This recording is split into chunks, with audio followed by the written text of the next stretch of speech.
जय श्री महाकाल, हर हर महादेव। बोलो जय श्री राम। भक्तों, नंदीश्वर जी संत कुमार जी से कहते हैं कि हे मुनि, हे तात, सुनो। पहले जिन निरप श्रेष्ठ भद्रायु का परिचय मैंने दिया था और जिन पर भगवान शिव ने ऋषभ रूप से अनुग्रह किया था, ऋषभ रूप में आकर उनका अनुग्रह किया था, उन्हीं नरेश के धर्म की परीक्षा लेने के लिए भगवान शिव द्विजेश्वर अवतार से प्रकट हुए थे। ऋषभ के प्रभाव से रणभूमि में शत्रुओं पर विजय पाकर शक्तिशाली राजकुमार भद्रायु जब राज्य सिंहासन पर आरूढ़ हुए, तब राजा चंद्रांगद तथा रानी सीमांतनी की बेटी सती सतवी कीर्ति मालिनी के साथ उनका विवाह हुआ। भक्तों, किसी समय राजा भद्रायु ने अपनी धर्म पत्नी के साथ बसंत ऋतु में वन विहार करने के लिए एक गहन वन में प्रवेश किया। उनकी पत्नी शरणागत जनों का पालन करने वाली थी। राजा का भी ऐसा ही नियम था। उन राज दंपत्ति की धर्म में कितनी दृढ़ता है, इसकी परीक्षा लेने के लिए माता पार्वती सहित भगवान शिव ने एक लीला रची। शिवा और शिव उस वन में ब्राह्मणी और ब्राह्मण के रूप में प्रकट हुए। उन दोनों ने लीला पूर्वक एक मायामय व्याघ्र का निर्माण किया। व्याघ्र बोले तो शेर का निर्माण किया।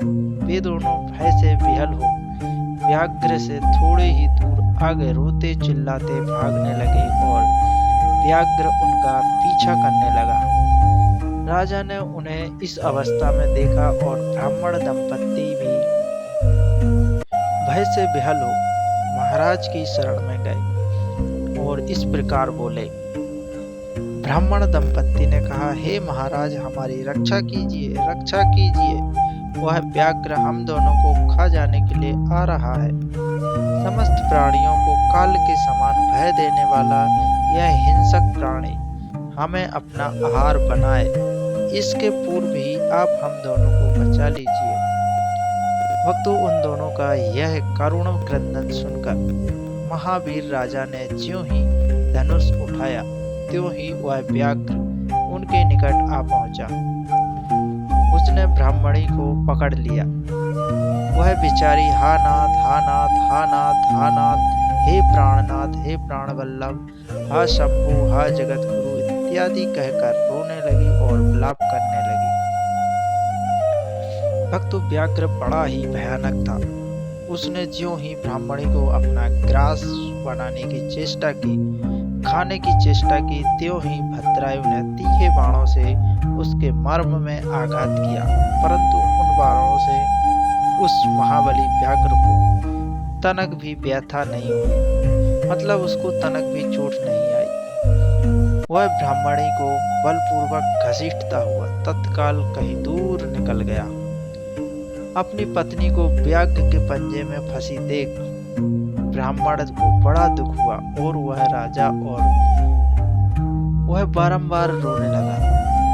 देर तक रोकर उसने राजा भद्रायु से कहा, हे राजन, तुम्हारे भी बड़े बड़े अस्त्र कहाँ हैं? दुखियों की रक्षा करने वाला तुम्हारा विशाल धनुष कहाँ है? सुना था तुम में 12,000 बड़े बड़े हाथियों का बल है। वह क्या हुआ? तुम्हारे शंख खड़ग तथा मंत्र अस्त्र विद्या से क्या लाभ हुआ? दूसरों को क्षीण होने से बचाना एक क्षत्रिय का परम धर्म है। धर्मज्ञ राजा अपना धन और प्राण देकर भी शरणागत में आए हुए दीन दुखियों की रक्षा करते हैं। जो पीड़ितों की रक्षा, प्राण रक्षा नहीं कर सकते, ऐसे लोगों के लिए तो जीने की अपेक्षा मर जाना ही श्रेष्ठ है। अच्छा होता। इस प्रकार ब्राह्मण का विलाप और उसके मुख से अपने पराक्रम की निंदा सुनकर राजा ने शोक से मन ही मन इस प्रकार विचार किया, अहो, आज भाग्य के उलटफेर से मेरा पराक्रम नष्ट हो गया, मेरे धर्म का भी नाश हो गया। अतः अब मेरी संपदा, राज्य और आयु का भी निश्चय ही नाश हो जाएगा। यूं विचार कर राजा भद्रायु ब्राह्मण के चरणों में गिर पड़े और उसे धीरज बांधते हुए बोले, हे ब्राह्मण, मेरा पराक्रम नष्ट हो गया है। हे महामते, मुझ क्षत्रिय अधम पर कृपा करके शोक छोड़ दीजिए। मैं आपको मनोवांछित पदार्थ दूंगा। यह राज्य, यह रानी, मेरा यह शरीर, सब कुछ आपके अधीन है। बोलिए, बोलिए, आप क्या चाहते हैं? ब्राह्मण इस बात पर बोलते हैं कि हे राजन, अंधे को दर्पण से क्या काम, जो भिक्षा मांगकर भी अपने जीवन का निर्वाह करता हो, वह बहुत से घर लेकर क्या करेगा? जो मूर्ख व्यक्ति है, उसे पुस्तक से क्या काम, तथा जिसके पास स्त्री नहीं है, वह धन लेकर क्या करेगा? मेरी पत्नी चली गई है। मैंने कभी काम सुख का भोग नहीं किया, अतः काम भोग के लिए आप अपनी इस बड़ी रानी को मुझे दे दीजिए।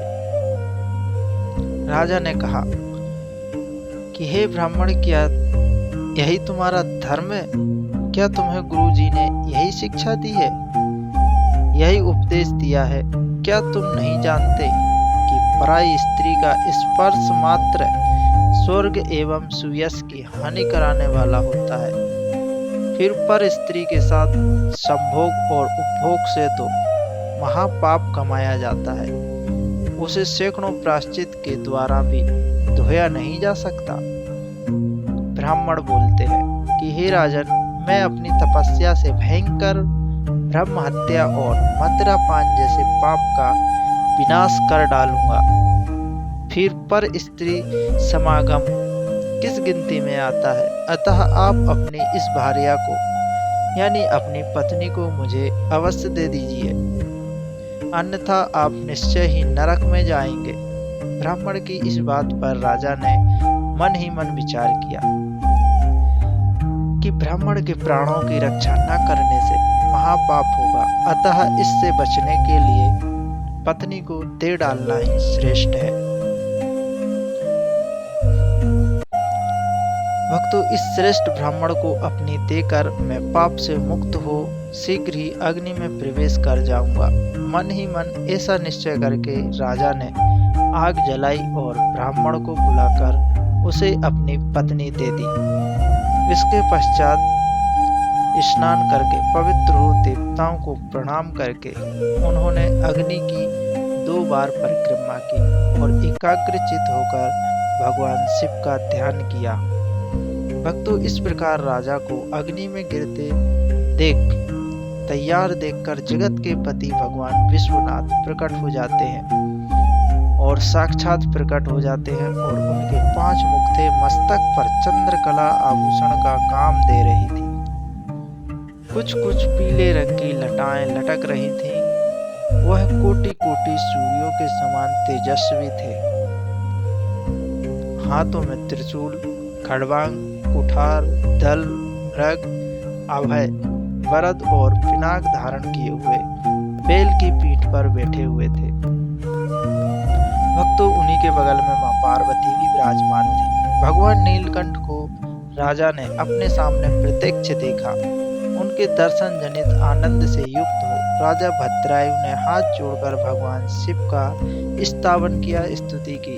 राजा की स्तुति करने पर पार्वती के साथ प्रसन्न हुए महेश्वर ने कहा कि हे राजन, तुमने किसी अन्य का चिंतन न करके विपत्ति में जो सदा और सर्वदा मेरा पूजन किया है, तुम्हारी इस भक्ति के कारण और मैं तुम्हारे द्वारा की हुई इस पवित्र स्तुति को सुनकर मैं बहुत प्रसन्न हुआ हूँ। तुम्हारी भक्ति भाव की परीक्षा के लिए मैं स्वयं ब्राह्मण बनकर आया था।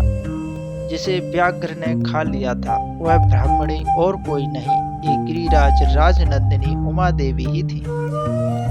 तुम्हारे बाण मारने से भी जिसके शरीर को चोट नहीं पहुंची वह व्याघ्र माया से निर्मित था। तुम्हारे धैर्य को देखने के लिए ही मैंने तुम्हारी पत्नी को मांगा था।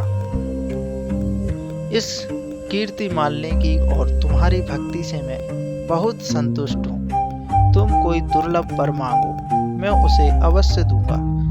तब राजा बोले कि हे देव, आप साक्षात परमेश्वर हैं। आपने सांसारिक ताप में गिरे हुए मुझ आदम को जो प्रत्येक दर्शन दिया है, यही मेरे लिए महान वर है। हे देव, आप देवताओं में श्रेष्ठ हैं। आपसे मैं दूसरा कोई वर नहीं मांगता। मेरी यही इच्छा है कि मेरे माता पिता, मेरी रानी पद्माकर वैश्य और उनके पुत्र सुनय, इन सबको आप अपना पार्श्ववर्ती सेवक बना लीजिए। तत्पश्चात रानी कीर्तिमालिनी ने प्रणाम करके अपनी भक्ति से भगवान शिव शंकर को प्रसन्न किया और यह उत्तम वर मांगा कि हे महादेव, मेरे पिता चंद्रांगद और माता सीमंतनी, इन दोनों को भी आपके समीप निवास प्राप्त हो।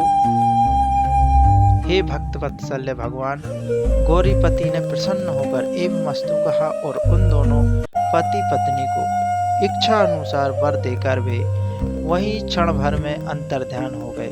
बोलो जय श्री महाकाल, हर हर महादेव। इधर राजा ने भगवान शंकर की कृपा प्रसाद प्राप्त कर रानी कीर्तिमालिनी के साथ प्रिय विषयों का उपभोग किया और 10,000 वर्षों तक राज्य करने के पश्चात अपने पुत्रों को राजपाट देकर उन्होंने शिव जी के परम पद को प्राप्त किया। राजा और रानी दोनों ही भक्ति पूर्वक महादेव जी की पूजा करके भगवान शिव के परम धाम को प्राप्त हुए। बोलो जय श्री महाकाल। यह परम पवित्र पाप नाशक एवं अत्यंत गोपनीय भगवान शिव का पवित्र एवं विचित्र गुण अनुवाद जो विद्वानों को सुनाता है अथवा स्वयं भी शुद्ध चित होकर पढ़ता है, वह इस लोक में भोग ऐश्वर्य को प्राप्त कर अंत में भगवान शिव को प्राप्त होता है। बोलो हर हर शंभु, जय श्री महाकाल। भक्तों, अगर आपको कथाएं पसंद आती हैं तो सब्सक्राइब करना ना भूलिएगा, लाइक जरूर करिएगा।